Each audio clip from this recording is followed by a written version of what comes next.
Bonjour à tous, je suis heureux de vous retrouver au milieu de ce mois d'octobre avec le désir de m'acquitter d'une promesse que j'ai faite à Monseigneur Youssef Thomas Mirkis, qui est l'évêque chaldéen de Kirkouk en Irak, avec lequel j'ai passé la session de formation des nouveaux évêques à Rome au mois de septembre. Et je lui ai un peu promis ce qu'il nous demandait à tous, c'est-à-dire de nous faire l'écho de ce que vivent les chrétiens d'Irak, tous les chrétiens du Moyen-Orient en général.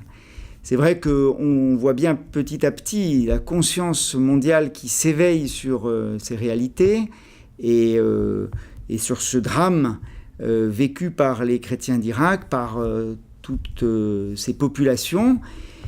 Et je crois qu'il est bon que nous connaissions ce qui se passe, que nous suivions bien l'actualité de tout ce qui se vit, de ces drames. On en entend parler à la radio et nous portons vraiment dans la prière. Et voilà, je voulais vous partager quelques réflexions à ce sujet.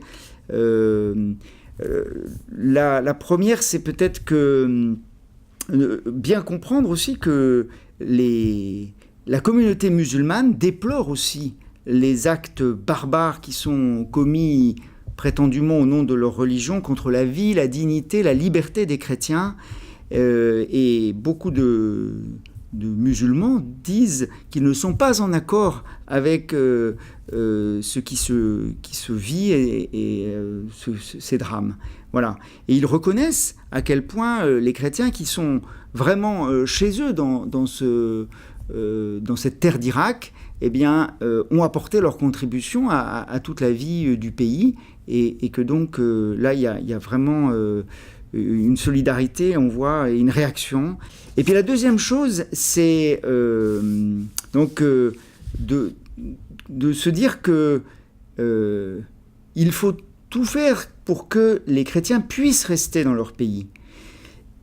Pour que, comme dit le patriarche de Bagdad, le patriarche Sako, qui est le patriarche chaldéen de Bagdad, l'Irak est en train de perdre une composante irremplaçable de sa société, sa part chrétienne.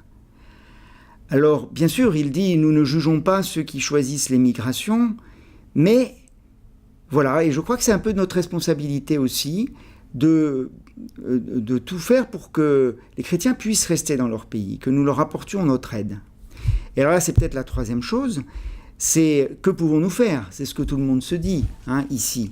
Alors bien sûr, il y a la prière, pleurer avec ceux qui pleurent et être dans la prière, l'intercession. Et ça, je constate que les communautés, nos paroisses, nos groupes, nos mouvements sont dans cette prière.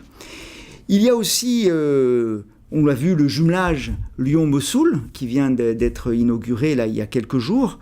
Ça, c'est une réalité qui est un beau signe de fraternité, d'amitié et de prometteur, plein de promesses. Et puis, il y a les visites.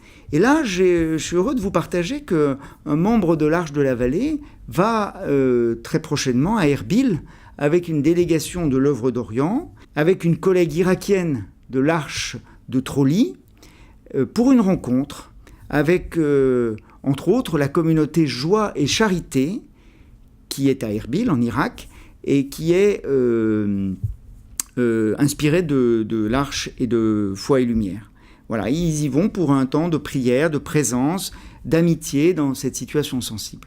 Voilà, donc c'est très concrètement, avec aussi tous les autres frères chrétiens d'Orient présents à nos côtés, avec les familles libanaises, syriennes et aussi arméniennes, eh bien, que nous pouvons ensemble être habités par cette prière de solidarité, d'intercession, d'espérance pour la paix. Voilà, merci à tous de prendre cette intention de prière.